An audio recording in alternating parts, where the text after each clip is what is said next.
I guess first things first, welcome back. It has been a while, so give me an idea kind of what the excitement level is like right now. I mean, is it a little amped up because of how long it's been since you fought? Definitely. I feel a big difference this week. Just it's been so long, you know. Obviously, with the cancellation in December as well, with the injury there too, I think it just makes it another level on top of it. So I really can't wait. I'm just buzzing to be here in London, buzzing to be back fighting. I wanted to ask you about that cancellation because I know you had a hard road to get back anyway, right? And then you're preparing and it slips away from you again. Give me an idea mentally, you know, how that was. I mean, were you getting down on yourself? Were you worried about kind of where you stood in your career? Definitely. Obviously, like since I signed my new contract, I said I wanted to be active. I wanted to be busy. And then what happens, obviously, the shoulder needed addressing, and then with the injury to the rib as well, it kind of sucked the momentum out of things just when I thought I was going to start picking it up again. But it's all good. We're here now, and we're ready to rock and roll. By any chances, do you look at it positive? I mean, it's hard to get you guys to step away sometimes, right, and deal with nagging injuries and deal with things. I mean, are there any positives that you could say, hey, man, yeah, I don't have the momentum, but I'm finally healthy again?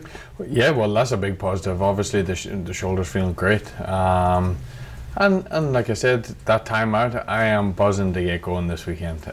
I can't wait to just step in the octagon and absorb it all. So that might answer, but when they came with this matchup, I wonder, you know, he's had 3 consecutive losses. You might say, hey, why am I fighting that guy? But was it a matter of it just didn't matter who it was because you want to fight, or is there something about the matchup that you like? I think it's just a case of that's what they offered, and it was on London. Obviously, I'm coming off a loss myself, so it's not like I can say too much there. And it is an exciting matchup. You know, he's always in exciting fights. He's a dangerous, explosive fighter, and I feel like our styles makes for a good clash.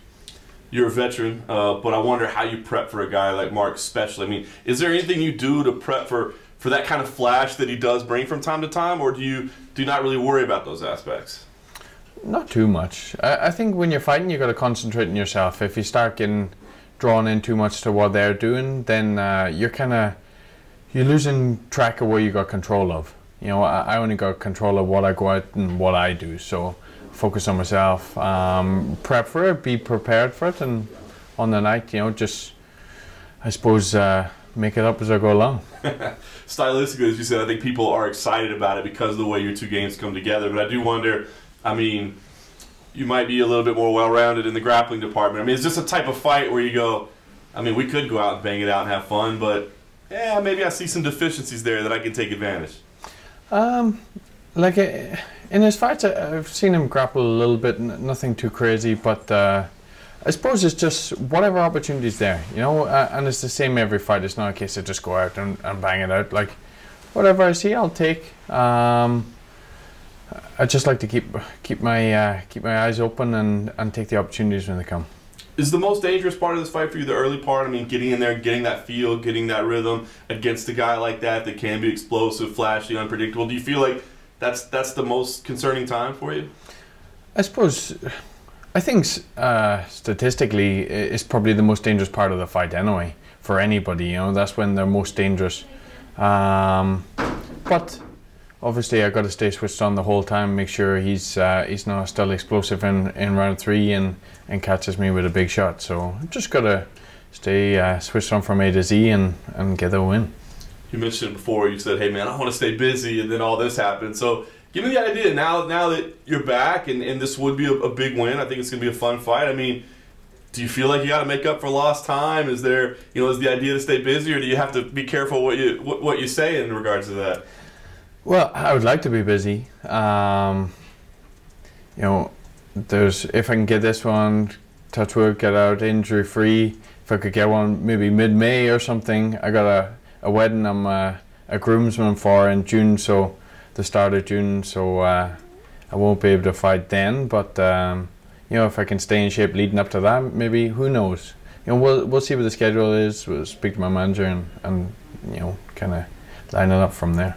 Very nice. Well, I think people are kind of imagining a fun fight here, but for you, when you play this thing out in your head, I mean, how do you see this thing getting done? Can you go in there and get it done quick? Is this going to be some back and forth action? What do we see?